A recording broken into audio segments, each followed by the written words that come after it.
Salem bus ஸ்டாண்ட்ல வந்துட்டு பழைய பஸ் ஸ்டாண்ட் வந்துட்டு நீங்க பக்தர்கள் அங்கிருந்து திருப்பி நீங்க வரலாம். பழைய பஸ் ஸ்டாண்ட்ல இருந்து 105 பஸ் ஏறி அதே மாதிரி இப்ப வந்து பஸ் விட்டுருக்காங்க நம்ம கோயிலுக்குன்னு சொல்லிட்டு மினி பஸ் விட்டுருக்காங்க. அந்த மினி பஸ்லயே வரலாம். அப்படி தெரியாதவங்க ஆட்டோ ஏறி வீராணத்துல இருந்து கூட இங்க அப்படி ரீச் ஆகி வரலாம். இங்க கத்தாலப்பாடி கிராமம் வளையக்குளம் ஸ்டாப் இங்க இருந்து வாக்கிங் டிஸ்டன்ஸ் நடந்து வர தூரம் தான். நீங்க தாராளமா வரலாம். ஏன்னா நம்பிக்கை வைக்கிறதோட கருவறையில் இருக்கிற அம்மனை நம்பிக்கை வைக்க அவதான் உங்களை காப்பாத்துவோம்.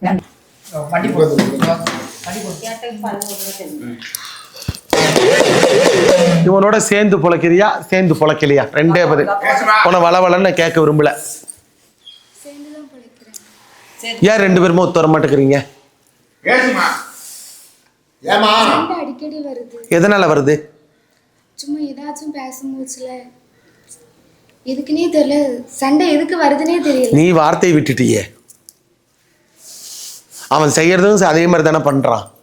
இது குடும்பமா? நீ ஒரு வழியில போறதும் அவன் ஒரு வழியில போறதும் குடும்பமா? குடும்பம்னா என்ன?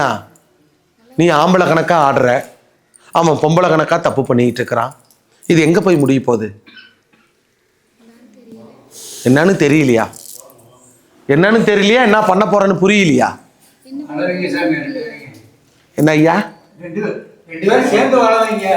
இவளும் சரியில்லை இவனும் சரியில்லை.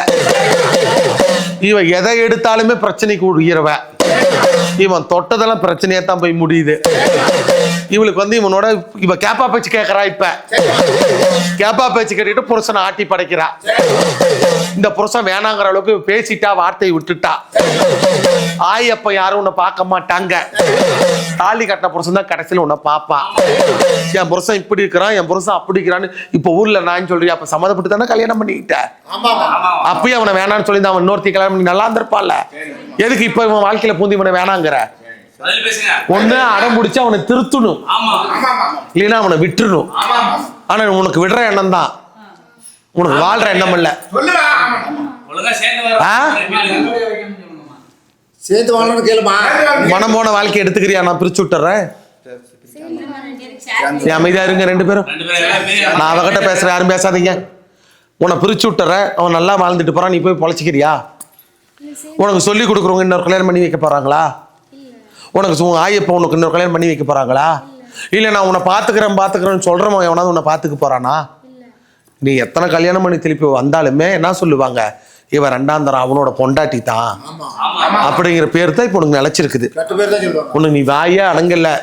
மனுஷா, உன் மேல தப்பு இருக்குதாயா? புருஷனுக்கு துரோகம் பண்ணாத, உண்மையா இரு. நீ பண்றது சரியில்லை. நீ தேவையில்லாத பிரச்சனையில இருக்கிற. உன்னால பெத்தவங்களுக்கு சங்கட்டம். நீ கெட்டு போயிட்டாலும் அவங்க அனுபவிச்சு நிற்பாங்க. நீ வேற ஒருத்தங்க பேச்ச கட்டிட்டு ஆட்டம் போட்டுக்கிட்டு இருக்கிற. அவங்க உனக்கு கடைசி வரைக்கும் உன்னை பார்க்க மாட்டாங்க ஐயா. உன் அம்மாலாம் அப்பாவி, உங்க அப்பனும் இல்ல, குடும்பமே நிராகதயத்துல இருக்குது.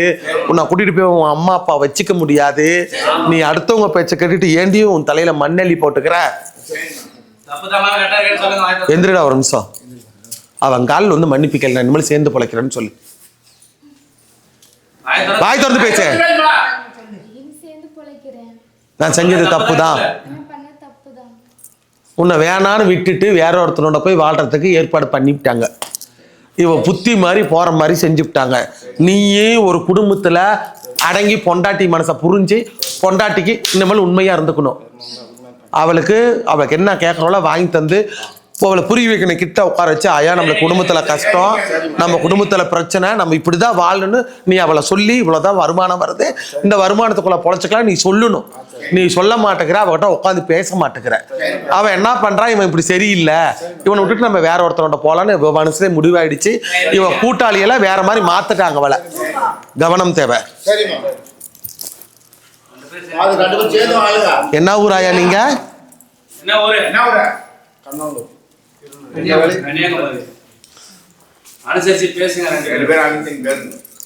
தப்பான இடத்தெல்லாம் விட்டுட்டு வாழ்ற மாதிரி பாப்பா. கட்டாயம் சேர்த்தி வாழ்த்தி தர. நாக்கருத்தவ பகலாமுகி கோயிலுக்கு போயிட்டு வாங்க ஒரு தடவை. அங்கேயே இருக்குது திருநெல்வேலியிலே. கவனமா போயிட்டு வாங்க.